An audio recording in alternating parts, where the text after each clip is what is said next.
Mobile silent कर दीजिए। अपने मोबाइल कृपया वाइब्रेट में या साइलेंट मोड में कर दें। जो भी यहाँ पर महिलाएं, पुरुष, हमारे दोस्त सब बैठे हुए हैं, उनसे मैं विनती करूंगा कि कृपया अपने मोबाइल फोन साइलेंट मोड में या वाइब्रेट मोड में कर दें। तो अभी शुरू करते हैं। ओके, हाँ सर, चालू जयकारों करेगा सर। सभी हमारे इस जय घोष के साथ आज हम अपनी पत्रकार परिषद का शुभारंभ कर रहे हैं। यहाँ पर उपस्थित हमारे सभी प्रिंट मीडिया, इलेक्ट्रॉनिक मीडिया के माध्यम के सभी पत्रकार बंधु, हमारे ट्रस्टीगण, हमारी महिला समिति की महिलाएं और हमारी युवा समिति के दोस्त सेवाधारी, हम आपका इस आज पत्रकार परिषद में स्वागत करते हैं। आज यह पत्रकार परिषद हमारे आने वाले प्रभु इष्टदेव श्री झूलेलाल जी के जन्मोत्सव के रूप में जो 10 तारीख को नागपुर शहर में नहीं पूरे विश्व में मनाया जाता है, उसके उपलक्ष्य में हमने यह पत्रकार परिषद बुलाई है। जैसा कि आप सबको विदित है कि इस साल हमारा भारतवर्ष एक अयोध्या में श्री राम मंदिर का निर्माण हुआ है, जिसका कि इस वर्ष का नारा था, हिंदू धर्म का श्री राम हमारा है। जैसा कि मोदी ने इस बार नारा दिया था और बहुत बड़ा विशाल मंदिर तैयार हुआ। उसी प्रकार से हमें यह कहने में संकोच नहीं है कि हम सिंधियों का भी विश्व में झूलेलाल इष्ट देव हमारा है और उसका ही यह देश, यह नेता, यह हमारा मंदिर हमारा है। इधर की शान, पूरे भारतवर्ष की शान आप सबको विदित है। 41 वर्षों से आप हमारे साथ जुड़े हुए हैं। यह हमारा 41वां वर्ष है, जिसके उपलक्ष्य में हम हर साल, हर वर्ष की भांति चेटीचंद महोत्सव, सिंधी दिवस, सिंधी भाषा के रूप में इस दिन को मनाते हैं। इस वर्ष भी आने वाली 10 तारीख को, 10 अप्रैल बुधवार को हमारा ये चेटीचंद का महोत्सव बड़ी धूमधाम से इस हमारे मंदिर परिसर पर मनाया जाएगा, जिसकी रूपरेखा हमारे संयोजक आपको पूरी बात में बताएंगे। यह हमारा मंदिर आप सबको विदित है कि आज से 40-41 साल पहले बना था और आज तक निरंतर हमारे समाज का एक आस्था का केंद्र रहा है। इस वर्ष मुख्य रूप से आचार संहिता लगी हुई है, तो भी हमारे जो गणमान्य नेतागण हैं, जो आमदार है, खासदार है, नगर सेवक हैं या हमारे पुलिस कमिश्नर सर हैं, उन्होंने सबने इस आचार संहिता को भी एक तरफ रख के यह बोला कि हमने ये धर्म का स्थान है, हम यहाँ पर आकर के जरूर अपने दर्शन देंगे और भगवान का आशीर्वाद प्राप्त करेंगे। नागपुर लोकसभा मतदार संघ से श्री नितिन गडकरी जी ने, जो हमारे उम्मीदवार है, जिनको इस बार हमें जिताना है, उन्होंने ही हमें प्रॉमिस किया कि हम जरूर यहाँ आकर के अपने व्यस्त समय से समय निकाल के और यहाँ पर हम भगवान श्री झूलेलाल जी का आशीर्वाद प्राप्त करेंगे और हम नागपुर मतदार संघ को बहुत सारे वोटों से जिताने का, भगवान का आशीर्वाद प्राप्त करेंगे। साथ में देवेंद्र फडणवीस जी हमारे उप मुख्यमंत्री, उसके बाद हमारे नागपुर के सभी आमदार लोग, कृष्णा कोपरे जी, नितिन राउत जी, उसके बाद श्री विकास ठाकरे जी और विकास कुमारे जी, मोहन मते जी, इन सबका सहयोग हमें मिलता है। हर वर्ष यहाँ पर आते हैं। साथ ही सुनील केदार जी है, नया शंकर तिवारी, यानी हमारे में कोई भी ऐसा आदमी नहीं है कि जो यहाँ पर आकर के भगवान के सामने मथा एक नतमस्त होकर आशीर्वाद प्राप्त नहीं करता है। इस बार फिर वही सभी आकर के नतमस्त होकर के और भगवान का आशीर्वाद प्राप्त करेंगे।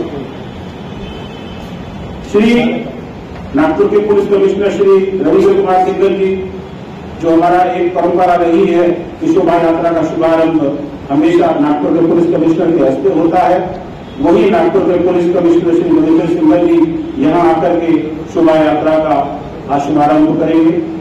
बड़ी खुशी की बात है, उन्होंने हमें एक प्रेरणा दी। उन्होंने प्रेरणा ये दी कि आप मतदान का वर्ष चल रहा है, मतदान का समय चल रहा है, आचार संहिता लगी हुई है, क्यों न हम लोगों में उस शोभा यात्रा में एक ऐसी झांकी निकालें जिसका उद्देश्य लोगों से 100% मतदान कराने का हो। यह हमेशा इलेक्शन कमीशन का नियम रहा है कि जितने ज्यादा से ज्यादा लोग मतदान करेंगे, युवा हो या इस साथ जुड़े हुए हो 18 साल के वर्ष के भी मतदाता, उन सब का मतदान करना बहुत जरूरी है, जिसके लिए उन्होंने हमें खास करके बोला है कि एक प्रकार की झांकी आप जरूर मतदाताओं के लिए निकालिए। इसके लिए हमने अपने मंदिर के प्रयास से कुछ अपने बैनर्स बनाए, जिनको हमने जगह जगह पर लगाएंगे। मैं आपके सामने वो मतदान के वो रख रहा हूं। After why I am a proud voter, I am going to vote, are you, I will vote. इस तरह के हमने अपने स्लोगन जगह जगह मंदिर में बनाकर रखे हैं कि लोगों में एक जागरूकता पैदा हो। मतदान हर साल 5 वर्ष के बाद आता है, युवा पीढ़ी जुड़ती है, युवा लोग मतदान के लिए तैयार होते हैं। उनको ये मालूम पड़ना चाहिए कि मतदान क्या है। काफी नए वोटर्स जुड़े हैं इस साल भी, इसलिए हमारे श्री पुलिस कमिश्नर रविंद्र कुमार सिंह जी की प्रेरणा से एक झांकी का हमने उसमें समावेश रखा है। अभी मैं आगे की रूपरेखा के लिए हमारे कार्यक्रम शोभा यात्रा के संयोजक श्री जग्या जी से निवेदन करूंगा कि वो पूरी रूपरेखा बताएंगे। उसके बाद हमारे महासचिव श्री मेघराज मीना जी उसके बारे में पूरी रूपरेखा आपको बताएंगे। बाकी आप सबको परिचय करा तो मैं थोड़ा भूल गया, माफी चाहूंगा। मैं परिचय कराना चाहूंगा, अगर आपकी अनुमति हो तो 2 मिनट के लिए।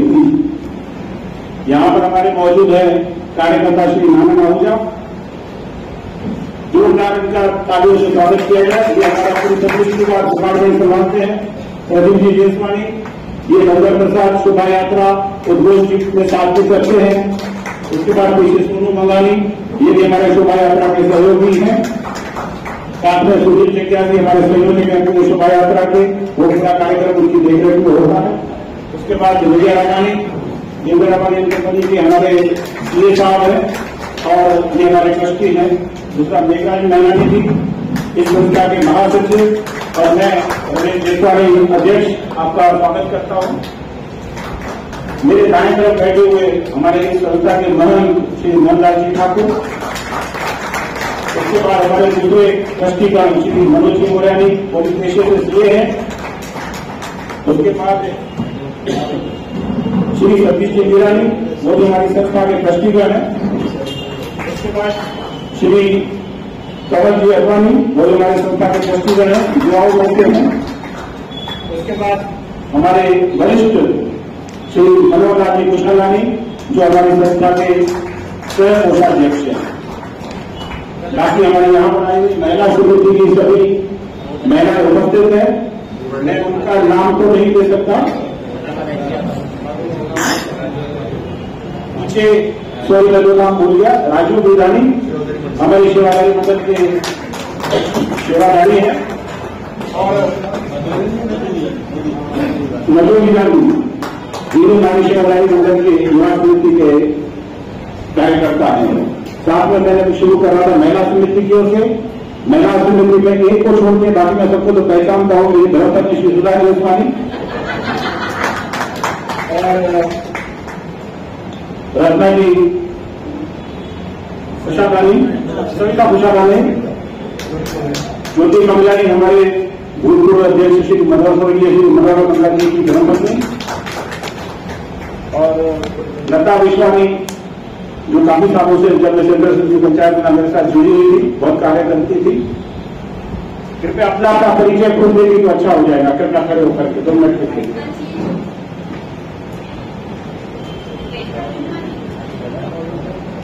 महिला समिति की ओर से इनका पूरा सहयोग हमें रहता है, और हमारे पीआरओ श्री राजू बाकी जा रही है जो पीछे छुप के बैठे हुए हैं।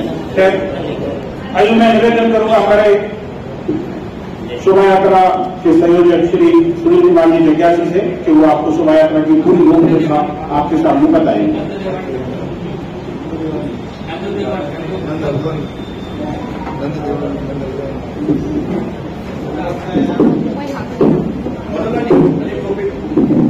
जय झूलेलाल। जैसा कि आपको विदित है, कई वर्षों से हम लोग शोभा यात्रा का संचालन कर रहे हैं, और ये हमारे लिए 41वां वर्ष है। जैसे कि रमेश जी ने आपको बताया कि पूरे इंडिया में इकलौता दरिया किनारे ये झूलेलाल मंदिर है, जो कि हमारे गौरव का विषय है। शोभा यात्रा में इस बार बहुत नया दिरंग झांकियां रखी है हमने। दूसरा, पहले जैसे छोटी झांकियां निकालते थे, टंगे के ऊपर बैलमंडी खींचती थी, पहले खींचते थे, और प्राणी क्रूरता को लेके हमने वो बैलमंडी वाली झांकियां क्लोज कर दी है। अभी बड़ी झांकियां निकाल रहे हैं और सारी ट्रैक्टर खींचेंगे।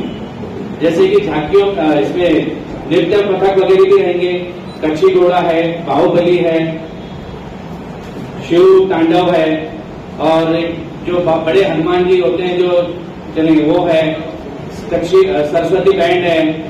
और झांकियों में मुख्य हमारा जो रथ है वो देखने लायक है, बहुत सुंदर रथ बनाए हैं, जिसमें शिव दरबार की भी झांकी है, राम दरबार की भी झांकी है, जो अभी नया राम मंदिर जी बने हैं उनकी भी झांकी है, और नंदी पर सवार शंकर जी की झांकी है, राधा कृष्ण मीरा जी की झांकी है, और रास गरबा की झांकी है, साईं बाबा जी की है, राम रावण युद्ध की झांकी है, राधा कृष्ण रासलीला जी की झांकी है, श्री कृष्ण जी कृष्ण मंदिर से, इस्कान से वो भजन मंडली भी आएंगी जो पूरा टाइम शोभा यात्रा के साथ रहेगी। इसमें एक थोड़ी सी तब्दीली है मार्ग की, जो कि आप अपने में अगर पेन से कर लेंगे, क्योंकि सब में नहीं किया हुआ है। ये बार मार्ग को थोड़ा चेंज किया गया है। पहले जैसे शाम तक इसके पास से निकलते थे, तो उधर का काम चालू होने की वजह से इस बार रजवाड़ा होते हुए, संदेश दवा बाजार होते हुए तिड़के भवन से लेफ्ट टर्न मारेंगे गीतांजलि चौक की तरफ। तो ये आपको उसमें थोड़ा करेक्शन करना है। फ्लाईओवर का काम चालू है, उस वजह से वो चेंज करना पड़ा है। और इस बारे में अगर आपको कोई क्वेश्चन हमसे पूछना हो झांकी के बारे में तो आप पूछ सकते। और इस बार झांकियां कितनी निकलने वाली है? टोटल झांकियों की संख्या 51 है, नृत्य और झांकियां मिला के। मुख्य आकर्षक क्या रहेगा? मुख्य आकर्षक हमारा रथ रहेगा। रथ में क्या रहेगा? रथ में झूलेलाल जी रहेंगे विराजमान, और उसमें रथ में नए नए टाइप के इफेक्ट्स जो रहते हैं हर चौक पे और रास्ते में चलाते रहेंगे। कितनी महिलाएं?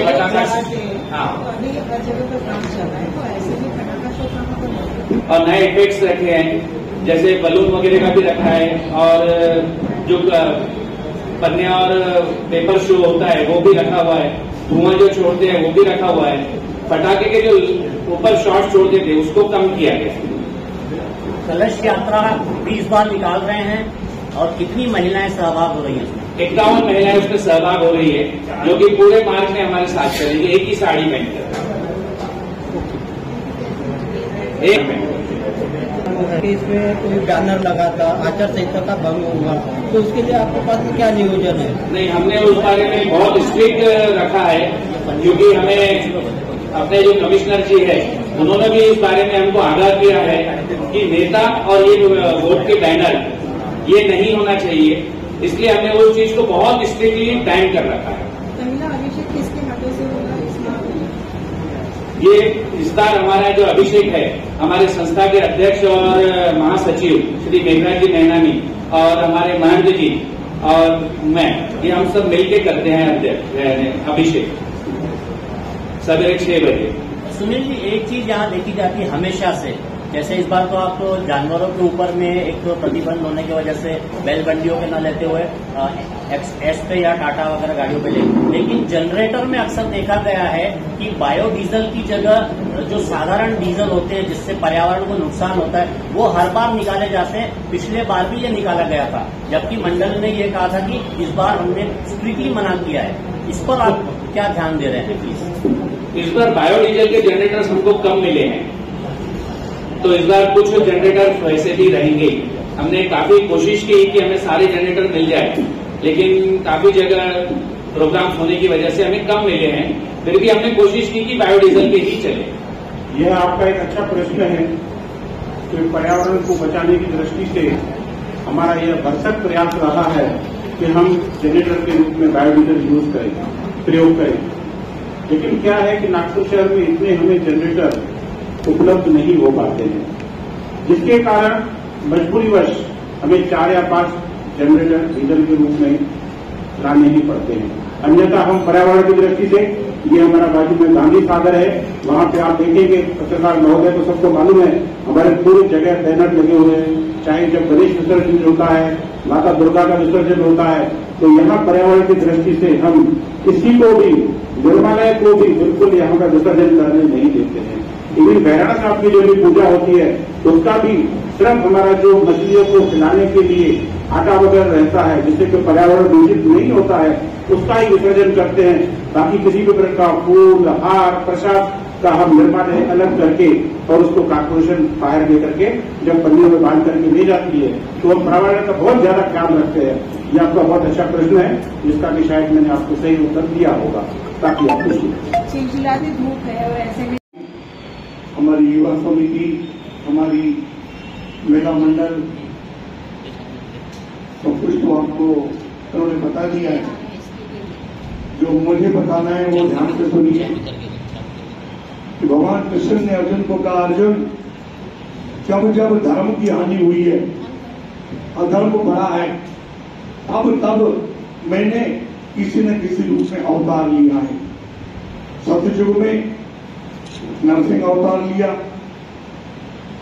त्रेता युग में मैं राम बन के आ गया, द्वापर में मैं कृष्ण बन गया, और कलयुग के अंदर जब मृत बादशाह ने बड़ा जुल्म किया और हिंदुओं को सताने लगा और कहने लगा कि धर्म परिवर्तन करो और मुसलमान बन जाओ,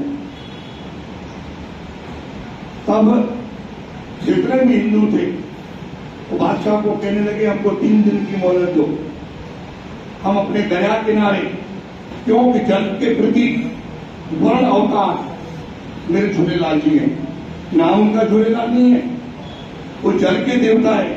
क्योंकि उनको माता देवकी ने जब झूले में झुलाया और कहने लगे आयो लाल झूलेलाल, तब उनको बोलते हैं कि हम भी बोलते हैं आयो लाल, आयो लाल। तो झूले में झुलाने से उनको झूलेलाल बोलते हैं, वैसे उनका नाम उदय चंद है। तब मेरे प्रभु ने ठके नगर में बादशाह ने जुल्म किया, नसलपुर के अंदर 10 तारीख जो आ रही है, चैत्र मास शुक्ल पक्ष तिथि दूज की शुक्रवार के दिन मेरे प्रभु ने अवतार लिया। तो जब जब धर्म की हानि हुई है, तब तब मेरे प्रभु ने अवतार लिया है। तब ये प्रभु ने हमारे वर्ण अवतार में नसलपुर में बाबा रतन लाल के गृह में अवतार लिया और माता देवकी की कोख से जन्म लिया। तब से लेकर चैत्र मास की दूज तिथि को 10 अप्रैल को विश्व में हर जगह बड़ी धूमधाम से हमारे इष्ट देव वर्ण अवतार जल ज्योति के प्रतीक का जो जन्मदिन है बड़ी धूमधाम से मनाया जाता है। क्यों? हर धर्म जल ज्योति को मानता है। तो ऐसे हमारे इष्ट देव जिन्होंने हमारे हिंदुओं की रक्षा की और मृग बादशाह को सबक सिखाया कि नहीं, तू कौन होता है धर्म परिवर्तन करने वाला, अनेक लीलाएं दिखाई। आखिर त्राईमान करके मृग बादशाह हमारे झूलेलाल जी के चरणों में गिर पड़ा, बोले मेरे को बख्शो, सब में वही प्रभु परमात्मा की ज्योत है। तो ध्यान देना, हम जो मनाते हैं हमारे सिंधी समाज का, हाँ, रामदेव वाले बाबा भी मनाते हैं, हमारे झूलेलाल जी का जो जन्मदिन है बड़ी धूमधाम से आपको समय बता दिया है, कैसे कैसे प्रोग्राम है सब आपको बताया है। हम अंत में अभी क्योंकि कोई पलाव डालता है, कोई प्रार्थना करता है, कोई अरदास करता है, बैरानी की पूजा भी होती है, तो अभी हम पल्लव डाल के अभी इस सभा का समापन करेंगे, प्रभु के आगे प्रार्थना करेंगे। और दूसरी बात ध्यान देना, आप पत्रकार बंधु ना, कहते हैं जहां न पहुंचे रवि वहां पहुंचे कवि, वैसे आपकी कलम में बड़ी ताकत है, इसको सुंदर रूप देना है, बहुत अच्छे से लिखना है। और मैं सच कहता हूं, मेरी बात मानना सर्व पत्रकारों बंधुओं, अगर आप जितना अच्छे से महिमा लिखोगे मेरे इष्ट देव की, आपके परिवार में भी सुख शांति बना रहेगा और मेरे झूलेलाल की आशीर्वाद बनी रहेगी। बोलो जय झूलेलाल। अभी 1 मिनट, अभी हमारे बीच में हमारे संस्था के उपाध्यक्ष श्री श्रीपति देवचंदा जी और श्री पूर्व नगराजा जी यानी इनकी तबीयत ठीक न होने के बावजूद भी हमारे